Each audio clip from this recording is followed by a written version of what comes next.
Ito mga kagaroy, panoorin natin to. Nagluluto ng tuko. Ito, tuko.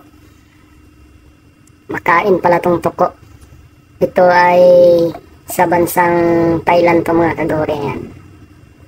Yan, mayroon siyang mga tanglad. Tanglad yan.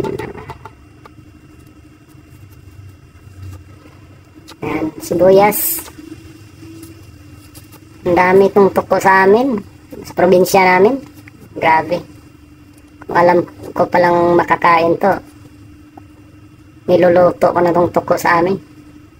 Ayan, mantika.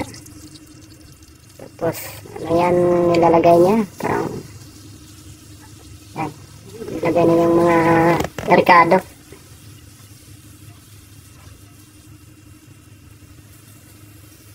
Ang Thailand talaga may mahilig sa mga, yan, nilunod na yung tuko. Mahilig sila sa mga exotic food. Lagyan ng gata.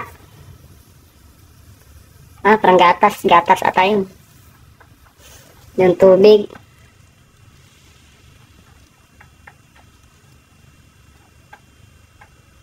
Sabaw. Sabaw niya. Yan.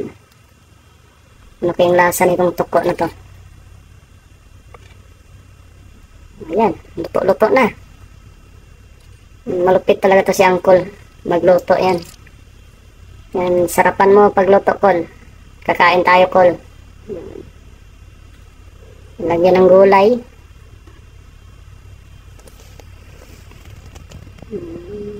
Dito pa pagluto ng tuko. Yan. Sinabawan nga tuko. Wala na. Luto na yung tuko.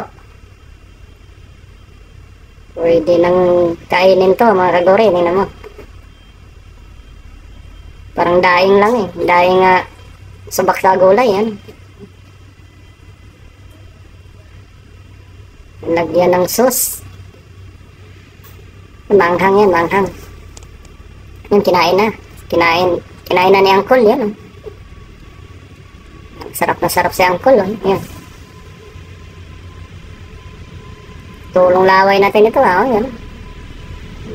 Sarap. Yung ulo, kainin nyo. Yun, kinain yung ulo.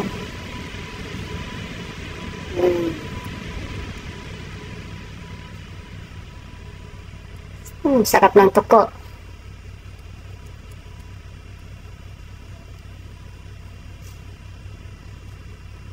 Lakas kumain ni Uncle ng tuko.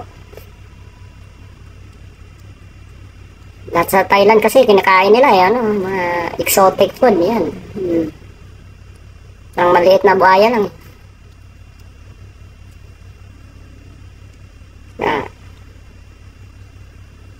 Naubos na yung tuko. Lakas kumain na lang ito. Ang tuko si Uncle. Dandahan, Col. Baka mabulunan ka, Col. Yan, kain. Ayan. Yun, gulay. Gulay ka para lumakas.